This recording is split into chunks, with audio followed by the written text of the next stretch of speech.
10वें एपिसोड की शुरुआत में जीहुन जेल में किसी से मिलने के लिए गया होती है और वो जिससे ही मिलने के लिए गया होती है कि उसी ने जीहुन को मारा होती है बोलकर उसने गुनाह कबूल किया था। और यहाँ पर जीहुन उसे बोलती है कि मुझे पता है तूने जुयोंग को नहीं मारा है और ये भी पता है कि अगर तू मुझे सारी बात बताएगी तो वो तुझे मार भी देंगे। और यहाँ पर वो अपना कार्ड देती है और बोलती है कि कभी भी कुछ हो सकता है, अगर तेरी मन बदल जाए तो तू मुझे कल कर लेना बोलती है। और जैसे ही जाने वाला होती है तो वो आदमी यहाँ पर उसे रोक लेती है और बोलती है कि अगर मैं सारी सच्चाई बता दूंगा तो मुझे जेल से छोड़ दिया जाएगा। तो यहाँ पर जीहुन बोलती है कि अगर कातिल पकड़ा गया तो तुझे जेल से छोड़ दिया जाएगा। तो यहाँ पर जो होती है वो आदमी थोड़ा सा घबरा जाती है और बोलती है कि मैंने कत्ल नहीं किया। तो यहाँ पर जीहुन पूछती है कि किसने किया। तो यहाँ पर वो बोलती है कि मुझे उसका नाम पता नहीं है मगर मैंने सिर्फ उसे एक ही बार देखा है। और जीहुन बोलती है दोबारा उसे मिलेगा तो तू उसे पहचान पाएगा। तो यहाँ पर वो हाँ बोलती है। और दूसरी तरफ हमें दिखाई जाती है कि एक आदमी एक पहाड़ी पर किसी से मिलने के लिए जाती है और अपने कार से निकलती है और जाकर उसे कॉल करती है तो वो कॉल उठाता नहीं है। और यहाँ पर जैसे आकर अपनी कार में बैठती है तो कोई पीछे से आकर उसकी गले पर एक इंजेक्शन झुक देती है और यहाँ पर उससे मार देती है। और वो कोई और नहीं कमिंगफोन का सीईओ होती है। और अगले दिन प्रोसिक्यूटर यहाँ पर पहुंच जाती है और इस केस का छानबीन करने लगते हैं। और यहाँ पर एक आदमी जीहुन का लॉ फर्म में आती है और यहाँ पर जैसे ही जीहुन लॉ फर्म में आती है तो दोनों एक दूसरे को देखते हैं। और यहाँ पर जीहुन जो होती है उसे पहचान नहीं पाती, असल में वही जुयोंग को मारा होती है और उसका नाम होती है चामिनचुल। और वो बोलती है कि मुझे कुछ पुरानी बातें सता रही है और बोलती है कि कुछ अच्छा काम करने के लिए थोड़ी बहुत तो हाथ गंदे करने ही पड़ते हैं, इसलिए मुझे एक लॉयर की जरूरत है और मुझे पता चला तुम्हें पैसे की भी जरूरत है। तो यहाँ पर जो जीहुन होती है वो तो पहले केस लेने के लिए मना कर देती है मगर कुछ सोचने के बाद बोलती है कि हम इस केस के बारे में सोचेंगे बोलती है और उसका आईडी मांगती है। और यहाँ पर वो जो होती है अपना नकली आईडी देती है और वो यहाँ पर मारी को देती है और बोलती है कि इसका थोड़ा सा जेरोक्स निकालो।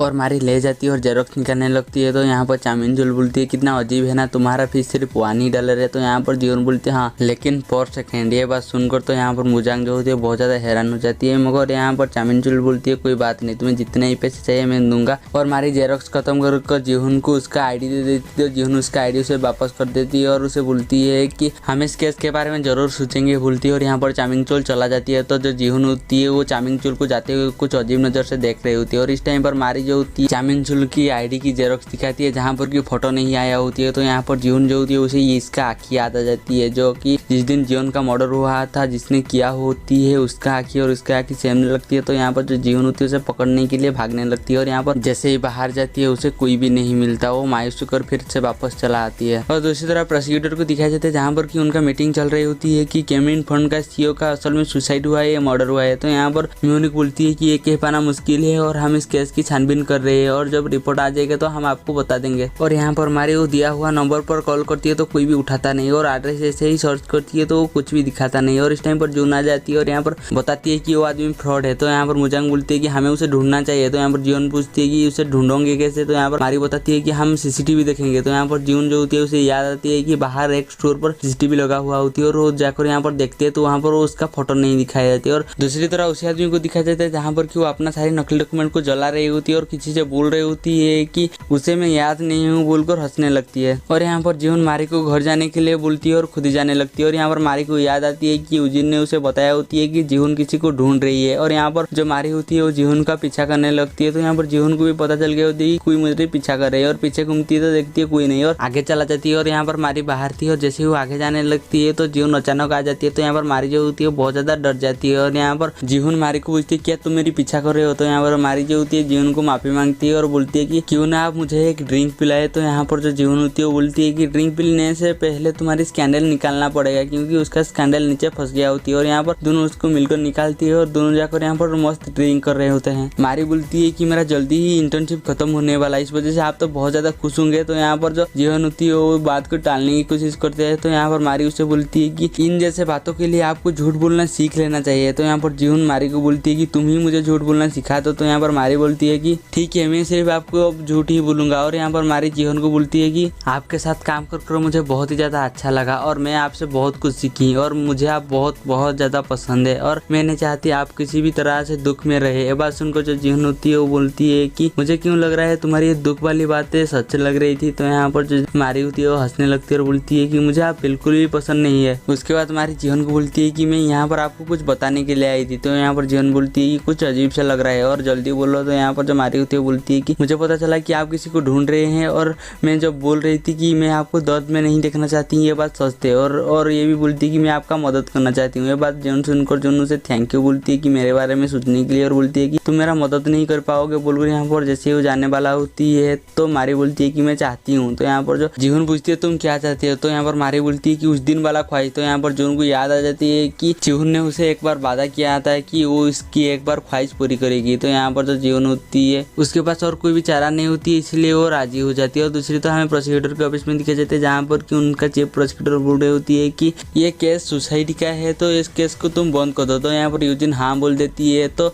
जैसे ही उनका चीफ जाती है तो मिन्योक यूजिन के पास जाती है और पूछती है क्या आप इस केस को सच में बंद करने वाले हैं। तो यहाँ पर जो यूजिन होती है वो मना कर देती है। तो यहाँ पर मिन्योक उसे बोलती है कि आप कितना कूल है बोलकर इस केस पर काम करने के लिए चला जाती है। और अगले दिन जीहुन जैसे ही अपने ऑफिस में आती है वो देखती है कि मारी और मुजांग उसी आदमी का ड्राइंग बना रही होती है। और यहाँ पर मुजांग का जो ड्राइंग होती है वो देखकर तो यहाँ पर जीहुन बहुत ज्यादा हंसने लगती है और यहाँ पर तीनों मिलकर ड्राइंग बनाती है। और यहाँ पर मुजांग का ड्राइंग देखकर तो सब हंसने लगते हैं। तो यहाँ पर जैसे ही मारी अपना ड्राइंग दिखाती है तो सब चौंक जाते हैं क्योंकि उन्हें ऐसा लगता है कि ये ड्राइंग नहीं है, ये फोटो ही है। और यहाँ पर जो होती है वही ड्राइंग को लेकर उसी आदमी के पास जाती है और उसे दिखाती है कि ये वही है। तो यहाँ पर वो आदमी बोलती है कि मैंने उसे सिर्फ एक ही बार देखा था, वो भी उल्टा टंगा हुआ। तो यहाँ पर वो बताती है कि मैं गैम्बलिंग में बहुत सारे पैसे हार गया था इसलिए वो लोग मुझे मार रहे थे, मगर इस टाइम पर वो पहुंच गया और उसे ये भी बात पता होती है कि मुझे पैसे की सख्त जरूरत है। और वो मुझे बोला कि अगर मैं किसी का मर्डर का इल्जाम अपने सर ले लूंगा तो वो मेरे सारी कर्जा चुका देगा। और उसे याद आ जाती है कि ये वही आदमी है। तो यहाँ पर जैसे उन्हें बोलती है और उनकी गैम्बलिंग जगह बता देती है। तो यहाँ पर जीहुन और मारी और मुजांग जो होती है वही गैम्बलिंग जगह पहुंच जाती है, देखते हैं कि यहाँ पर और कुछ भी नहीं है। और यहाँ पर वो देखती है कि ब्राउन राइस का एक आदमी है। तो वो ब्राउन राइस के पास जाते हैं और उसे फिर से धमकाते हैं और पूछते हैं कि गैम्बलिंग की जगह कहाँ है। तो यहाँ पर ब्राउन राइस जो होती है वो गैम्बलिंग की जगह बता देती है। तो जीहुन और मारी और मुजांग जो होती है वही गैम्बलिंग की जगह चला जाती है। और यहाँ पर जो जीहुन होती है वो अपनी पॉकेट से ढेर सारा पैसा निकालती है और बोलती है कि ये लो खेलो, क्योंकि हम जब तक उनकी नजर में नहीं आएंगे हमारा कोई भी काम नहीं होगा बोलती है। और यहाँ पर उन दोनों को पैसे देकर भेज देती है। और यहाँ पर जीहुन भी खेलने के लिए जाती है और देखती है कि सब लोग पैसा लगा रहे हैं तो वो भी अपने जेब से $1 निकालती है और एक जगह पर रखती है। और दूसरी तरह हमें मुजांग को दिखाई देते हैं जहाँ पर कि वो अपना सारी पैसा हार चुका होती है। और मारी को दिखाई देते हैं जहाँ पर कि वो सिर्फ $2 बचा होती है उसके पास। और यहाँ पर जीहुन जो होती है इतना अच्छा खेलते हैं कि लोग उसके ऊपर इंप्रेस होने लगते हैं और वही जहाँ पर भी पैसा रखती है तो लोग वहीं पर भी पैसा रखने लगते हैं। और यहाँ पर जो होती है उनका बॉस का नजर जीहुन के ऊपर चलती है तो उनको लोगों को भेजकर उसे बुलाने के लिए बोलती है। और यहाँ पर उनकी लोग जब आते हैं तो और जीहुन को लेकर जा रहे होती है तो मुजांग को भी लेकर जाते हैं। और यहाँ पर जाते जाते मारी को भी जीहुन जो होती है बुलाती है और यहाँ पर उन तीनों को लेकर जाते हैं। और यहाँ पर वो बैठे हुए होते हैं तो उनका मालिक जो होती है उसे पूछती है कि तुम कौन लोग हो। और यहाँ पर उन्हें पता चलती है कि ये लोग सापर से। तो यहाँ पर उसे पैसा देकर भेजती है। तो यहाँ पर जो जीहुन होती है वो बोलती है कि इतना पैसे तो घर नहीं चलता, ईमान क्या चलेगा। तो यहाँ पर जीहुन बोलती है कि ठीक है मैं चला जाऊंगा, बदले में तुझे मेरा कुछ काम करना पड़ेगा। और उसी आदमी का यहाँ पर एड्रेस पूछती है कि कुछ साल पहले तुम्हें कोई कॉल किया था, बुलाया था एक आदमी के बदले, वो तुम्हारी पैसा चुकाएगा, मुझे उस आदमी का एड्रेस चाहिए। तो यहाँ पर जो होती है वो कुछ सोचती है और उसी आदमी का एड्रेस दे देती है। उसी आदमी का एड्रेस पाकर यहाँ पर जैसे ही जा रही होती है तो जीहुन बोलती है कि जब वो बॉडीगार्ड मुझे लेने के लिए आए थे तो मेरी फटके 3 हो गई थी। ये बोलकर यहाँ पर वो लोग बहुत ज्यादा हंसने लगते हैं। और यहाँ पर जैसे ही वो 8:30 में पहुंचते तो देखती है कि और कोई नहीं ब्राउन राइस है। और यहाँ पर जीहुन जो होती है ब्राउन राइस के पास जाती है और बैठती है और उससे उसके बारे में पूछती है और बोलती है कि कुछ साल पहले तूने ही यहाँ पर कॉल किया था और बोला था किसी आदमी का कर्जा चुकाया। तो यहाँ पर जो ब्राउन राइस होती है पहले तो मना करती है, मगर यहाँ पर जीहुन जैसे ही बोलती है कि ये मेरा बहुत ही ज्यादा पर्सनल है। तो यहाँ पर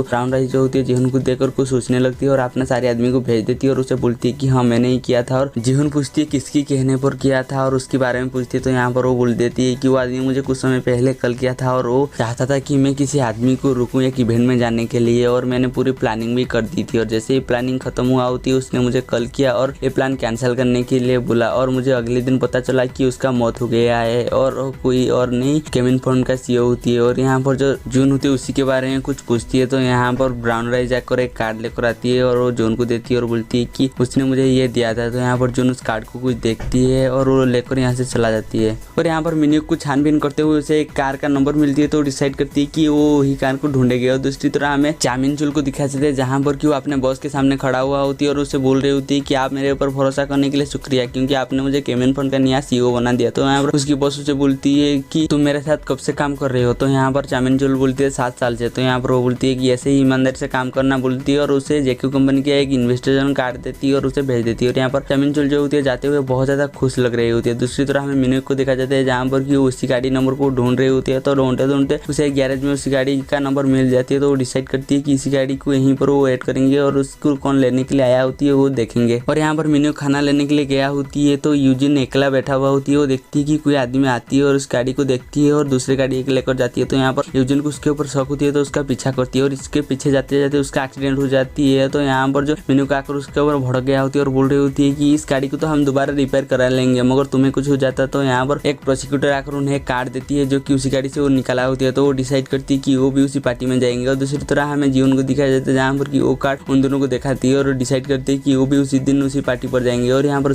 और अगले दिन दिखाया जाता है जहाँ पर कि वो उसी फटी गाड़ी से उसी पार्टी पर पहुंच गई होती है। और वो दोनों जैसे ही अंदर जाते हैं तो यहाँ पर मारिका माँ मिल जाती है और यहाँ पर जीवन मारिका माँ से मिलती है और वो बोलती है कि आप लोग मिलकर गसिप करिए। वो मारी को बोलती है कि मारी काम मत भूल जाना बोलकर वो चामिनजुल को ढूंढने के लिए चला जाती है। और दूसरी तरह हमें दिखाया जाता है कि यूजिन और मिनुक भी उसी पार्टी में आए होती है क्योंकि वो भी चामिनजुल को ढूंढना चाहते थे। और यहाँ पर आकर वो चारों तरह से छानबीन करते हैं। तो यहाँ पर मिनुक का जो नजर मारी के ऊपर जाती है और देखती है कि वो एक लड़का से बात कर रही होती है। और यहाँ पर वो साइड में देखती है कि उसका माँ खड़ा हुआ होती है तो उसके माँ के पास जाती है और उसकी बहुत ज्यादा तारीफ करने लगती है। और यहाँ पर मारी एक लड़का से बात कर रही होती है और उसे चामिनजुल का फोटो दिखाती है, बोलती है क्या इसे आप जानते हैं। तो यहाँ पर वो लड़का मना कर देती है, मारी यहाँ से चला जाती है। और दूसरी तरह जीवन को दिखाया जाता है जहाँ पर कि उसे चामिनजुल मिल गया होती है और उसका पीछा कर रही होती है। और वो देखती है कि वो मारी की दादाजी से मिला होती है। और यहाँ पर जो जीवन होती है उससे मारी की दादाजी के ऊपर भी शक होने लगती है और उसके पीछे भी जाती है। वो जाते हुए एक चाकू उठा लेती है। और यहाँ पर जो चामिनजुल होती है वो एक बाहर जाती है और वो बनफायर देखने लगती है। तो यहाँ पर जो जीवन होती है उसके पीछे पीछे जाती है और एक चाकू भी लिया होती है और वो जुएंग के बारे में सोच रही होती है कि उसने जुएंग को कैसे मार दिया। और वो बहुत ज्यादा गुस्से में चाकू लेकर चामिनजुल की तरफ बढ़ रही होती है। तो यहाँ पर चामिनजुल होती है उसे भी लगा होती है कोई मेरा पीछे से आ रही है। तो जैसे वो घूमती है यहीं पर हमारी एपिसोड खत्म हो जाती है। हम मिलेंगे जल्दी ही नेक्स्ट एपिसोड में।